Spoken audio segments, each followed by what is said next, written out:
እዚህ ውስጥ እየኖሩ እኛ አረብ ነን የሚሉ ሰዎች እኮ አሉ። አረብ ከሆነ እዚህ ምን አባቱ ይሰራል? አይሄድም። ሳይቀመጡ እግር መስቀል ለመፈንገል የምወደው አባባል ነው። የሆነ ነገር ላይ እርግጠኛ አትሁኑ። ቀድማችሁ ገብታችኋል ማለት ሀገሪቱ የእናንተ ናት ማለት አይደለም። ሀገሪቱ የእናንተም አይደለችም። ክርስትናን ያስተዋወቋችሁ እጃችሁ ላይ ያሉትን ገድላቶችም የጻፉት አረቦች መሆናቸውን አትርሱ። እስልምናም ሆነ ክርስትና ወደ አፍሪካ በኢምፖርት ሌቭል ተቀበልን እንጂ የራሳችን አይደሉም። በጣም እንደዚህ አልክ ሚዲያ አለ ማለት እውቀት አለ ማለትም አይደለም። ብዙ በግ ተከትለዋልና ብሎላል ማለትም አንበሳ ነው ማለት አይደለም። ሊደር ሺፕ ሆነ ነው እንጂ ምን አባታቸው ግን አይባልም።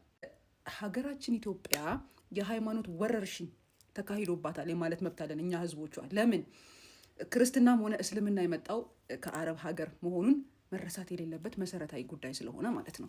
እና ስትሰክሱ የኖራችሁት ኢትዮጵያ የክርስቲያን ሀገር ኖ አይደለችም። ክርስትናን የተቀበለች ሀገር መሆኗንም አትርሱ። ግን ገብቼ ሙሉ አይቼዋለሁ ሚዲያው ላይ የተወራውን ወሬ። በጣም ብዙ ነገር ውሸት ነው። ውሸት ማለት በጣም ረዥም ጊዜ የሆነ ነገር በተደጋጋሚ ስለተወራ እውነት መሆን አይችልም።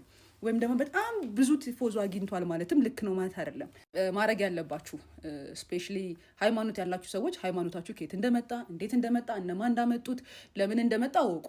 ክርስቲያኖች ወደ ኢትዮጵያ የመጡበት ወደ አፍሪካ የገቡበት መንገድ እስልምና ላይ እንደሆነውና ነብዩ መሐመድ ወደ ኢትዮጵያ ሂዱ ብለው እንደላኩት በክርስትናም የአፍሪማጦስ የተባለ ሰውዬ ነው ይዞ የመጣው እና የመጣ ነገር ላይ የኔ ነው። ቀድማችሁ መታችኋል ማለት ሀገሪቷ የእናንተ ናች ማለት አይደለም። ኢትዮጵያ ሀገራችን የሁላችንም ናት። የእስልምናም የክርስትናም የዋቄፈናም የየትኛውም። በነገራችን ላይ የመሬት ባለመብትነትን እናውራ ካልን ከእስልምናም ከክርስትናም ለሺህ ዓመታት ቀድሞ እዚህ ሀገር ላይ የነበረው ዩዳይዝም ነው። ውሸት ስለነገሰ ማለት ነው። ውሸት ስለነገሰ እና በጣም አደባባይ ላይ ሽቶ ተቀብቶ ተለቅልቆ ምናምን አምሮበት ስለቆመ እውነት ነው ማለት አይደለም። ኢትዮጵያ ሺህ ዓመታት ከክርስትና በፊት የአይሁድ እምነት ተከታይ ሀገር ነበረች። እናውራ ከተባለ ማለት ነው። እናውራ ካልን እስልምና ገብቶ ነው መጥቶ ነው እኛ አረቦች ነን የሚሉ አሉ። ምን አባታቸው ይሰራሉ ይውጡ እንዳልከው የሀገሪቷ ባለመብቶችም አሉ። ዶንት ፎርጌት። አጥፍታችሁ አልጨረሳችሁም፣ ገላችኋቸው አልጨረሳችሁም። አሉ። ግን ምንድነው እነሱ ከማሸነፍ ሰላም ይበልጣል በሚለው ነው ዝም ብለው ያሉት። ኢትዮጵያ የማናት ከተባለ የክርስቲያንም አይደለችም የእስልምናም አይደለችም። በሃይማኖት ትቀመጥ ከተባለ የአይሁድ እምነት ናት ኢትዮጵያ። ምክንያቱም ቀድማ ሺህ ዓመታት የተዳደረችበት ስለሆነ ማለት ነው። ስቶሪ ናትና ከተባለ ግን ኢትዮጵያ ሀገራችን ዲስታይም የማናት ከተባለ የማን ተቃላችሁ? የህዝቧ ናት። የሃይማኖት አይደለችም። የእስልምናም የክርስትናም የጁዳይዝም የየትኛውም የዋቄፈናም አይደለችም። በህገ መንግስት የሚተዳደር ህዝብ ነው የሚኖርባት ማለት ሀገሪቱን በሃይማኖት ምን ቀድማችሁ ገብታችኋል ማለት የእናንተ ናት ማለት አይደለም። ዶንት ፎርጌት ዳት። እሺ አንበሳ ዝም ሲል ውሻ የአንበሳ የሆነ ይመስለዋል አለ የኔ አያት። ብራዘር አንድ ነገር ላርምክ፣ ታሪክ ወቅ ጭፍን ጥላቻ ተው። በቃ እስልምናን መጥላት የሆነ ነገርን መጥላት ክርስቲያን ሆናችኋል ማለት ድናችኋል ማለት አይደለም። ለምን መሰላችሁ?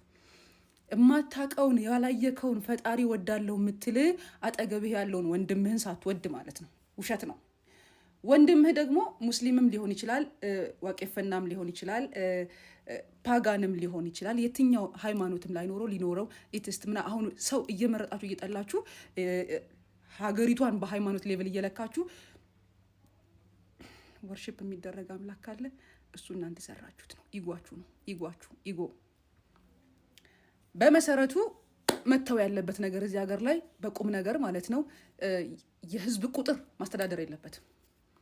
ምክንያቱም መዓት በግ የሆነ ነገር ላይ ተከትሏል ማለት ቫልዩ ያለው ማለት አይደለም። በጣም የቆየ ውሸት እውነት ስለመሰለም እውነት አይደለም።